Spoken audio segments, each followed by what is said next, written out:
Hola jóvenes, soy la profesora Débora Ponce y trabajaremos los ejercicios de la semana 12 de Cívica que corresponden al ciclo 2017-2. Como ya vimos nosotros en la clase anterior, trabajamos los temas sobre el poder legislativo. En este caso, ahora trabajaremos el segundo poder, el poder ejecutivo. El poder ejecutivo, ¿quiénes lo complementan? Tanto el presidente de la República con sus vicepresidentes, además de integrarlo el Consejo de Ministros. ¿Quién es la cabeza del Consejo de Ministros? El presidente del Consejo de Ministros, que a veces cotidianamente lo conocemos como premier, pero en realidad el término premier o primer ministro es un término cotidiano de la población, no es un término formal. Entonces vamos a resolver algunas preguntas sobre este poder ejecutivo. Frente a los daños ocasionados por el niño costero, el presidente del Consejo de Ministros se presentó ante el Congreso de la República para exponer un proyecto de ley sobre la creación de la Autoridad de Reconstrucción. El acto realizado por el premier, en este caso estamos usando el término cotidiano, es constitucional, es decir, lo permite la Constitución. Entonces vamos a verificar sí o no por qué. Sí, porque tiene funciones legislativas.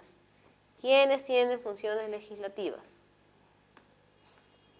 El Congreso de la República, recordemos nosotros que tenía tres funciones: legislativa, especial y de control político.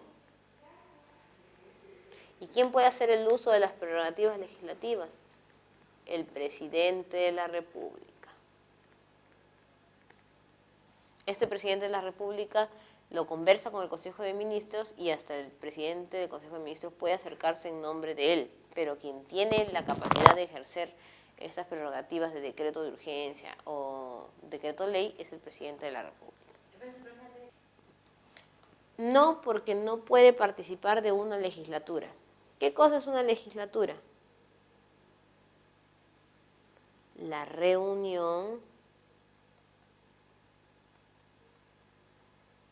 del Pleno. ¿Y quién era el Pleno? Los 130 congresistas. Habían dos tipos de legislatura. La legislatura ordinaria, que eran 2 veces al año, periodos grandes, más de 120 días de legislatura. No puede ser suspendido un congresista porque sería suspendido más del tiempo de una legislatura. Y la otra era la extraordinaria, que es una función del presidente de la República porque él puede convocar a legislatura extraordinaria. Entonces, ¿él no puede participar de una legislatura? En realidad sí puede, porque él va a exponer su proyecto. Y acuérdense, siempre que hay interpelación, él asiste donde están todos los congresistas, entonces sí podría asistir. Sí, porque también tiene rango de congresista. No, si bien dice la ley que un congresista puede ser también ministro, si así lo requiriese el caso, en este caso están hablando de un presidente del Consejo de Ministros y no mencionan que ha sido congresista. Así que no puede ser tampoco. No porque debió exponer su proyecto al conjunto de los ministros, o sí porque tiene la potestad de iniciativa legislativa. Entonces, se sobreentiende que el presidente del Consejo de Ministros, al acercarse al Congreso, ya debe haber conversado también con los ministros. Y así ellos de repente tuvieran alguna duda, él podría presentar de todas maneras al Congreso. ¿Por qué? Porque tiene potestad de iniciativa legislativa.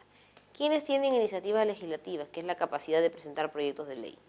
Los congresistas, que hacen obviamente leyes, el presidente de la República, el presidente del Consejo de Ministros, los representantes de organismos constitucionales autónomos y todo ciudadano según le faculta la ley. La diferencia es que este primer ministro puede acercarse directamente al Congreso para exponer su proyecto de ley.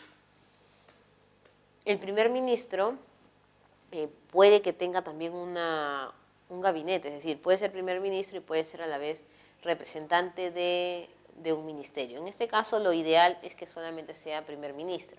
Pero como nosotros hemos visto en la actualidad, en el caso del Perú, el primer ministro, que es Mercedes Arauz, también tiene rango de congresista y además es vicepresidenta, por eso no hay ninguna exclusión. Representantes de los ministros o miembros del gabinete pueden ser policías, pueden ser Fuerzas Armadas, por eso que el ministro del Interior generalmente es de la PNP, y el ministro de Defensa normalmente es un miembro de las Fuerzas Armadas. En este caso sería la letra E. El presidente de la República fue convocado a una de las sesiones de la Asamblea General de las Naciones Unidas en la ciudad de Nueva York. Para acudir a dicha invitación necesitó la autorización del Congreso. De haberlo obviado y salido del país habría sido. Entonces vamos a hablar un poco del presidente de la República. El presidente de la República debe tener para postular 35 años. Ingresa postulando en una primera vuelta y casi siempre nosotros acudimos a la famosa segunda vuelta, que aquí el más votado es considerado presidente de la República y juramenta el 28 de julio y el Congreso lo hace un día anterior. El presidente de la República entonces tiene que ser también como el congresista peruano de nacimiento. Y además debe tener sus derechos políticos en regla. El presidente de la República, si bien es el mandatario más importante del Estado, está bajo el yugo del Congreso. Tiene que pedirle siempre autorización al Congreso para los decretos que él tiene, a menos que sea decreto de urgencia en una situación, como su nombre lo dice, grave, pero tiene que pedirle permiso para salir del país. Si no lo hace, ¿qué le va a pasar?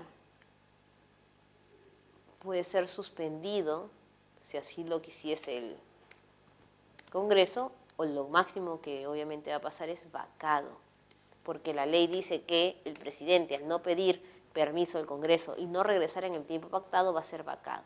Generalmente se suspende el cargo de presidente cuando tienen alguna incapacidad física que no le permite tener el cargo.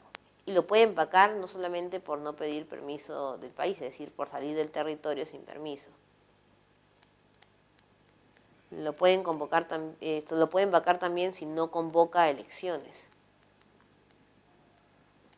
Lo pueden vacar por incapacidad moral y física.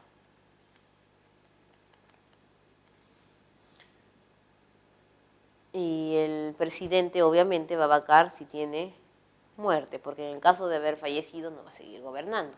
¿Quién entra en el cargo del presidente cuando el presidente ya no puede gobernar? Inmediatamente debería ser el primer vicepresidente y luego el segundo vicepresidente si el primero no pudiese. ¿Qué pasaría si los tres están involucrados en un acto de corrupción y por incapacidad moral no podrían acceder al cargo? ¿Quién accedería al cargo entonces? Accedería el presidente, no del Consejo de Ministros como uno pensaría, sino el presidente del Congreso, para luego más adelante convocar a elecciones. Pero si el presidente está de viaje y sí ha pedido permiso, este presidente va a utilizar a su portavoz para llevar los mensajes tanto al Congreso como a la Nación. ¿Y quién sería este portavoz del Poder Ejecutivo? El primer ministro, más conocido también como premier, pero que en realidad su cargo oficial es presidente del Consejo de Ministros. En este caso, él fue convocado a la reunión y necesitó la autorización, porque si no le daban permiso, ¿qué pasaría? Sería interpelado. ¿Interpelación a quiénes interpelaban? A los ministros, que era hacerles una serie de preguntas. ¿Llevado a la cárcel por la Policía Nacional? Tampoco podría ser llevado a la cárcel, porque no ha cometido un delito. ¿Destituido por el Jurado Nacional de Elecciones? No, porque el jurado no tiene la capacidad de destituirlo, sí de revocar a otras autoridades locales o elegidas por el pueblo, pero que primero han tenido que pasar por un proceso de referéndum si están de acuerdo con esa revocatoria. Sancionado por el Poder Judicial o vacado por el Congreso. Como ya bien hemos explicado, será vacado por el Congreso. Y no lo pueden sancionar tampoco porque no ha cometido ningún delito de incapacidad moral o algún tema similar. Simplemente es que no hubiese pedido permiso. Ángela fue sentenciada a más de 6 años de prisión por agredir a un policía. Luego de 7 meses de estar recluida en el penal de mujeres, recibió un indulto común en el año 2016. Esta gracia fue concedida por él. ¿Qué es un indulto? Vamos a diferenciar lo que es indulto con amnistía.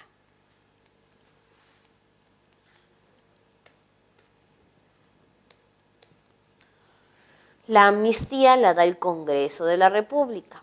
El indulto lo da el presidente de la República.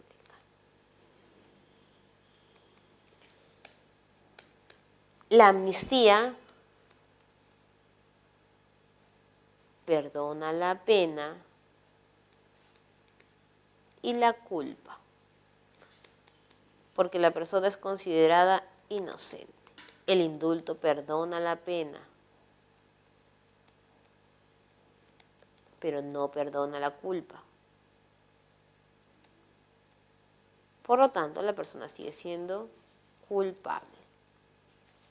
¿Qué más? Hay que diferenciar también esta gracia del presidente con la que se conoce como conmutación de penas, o como el derecho de gracia, que si bien son gracias todas las que tiene, son diferentes. Conmutación de penas es el cambio de pena. De repente estaba en la cárcel y ahora yo lo voy a pasar a arresto domiciliario, es cambio de pena.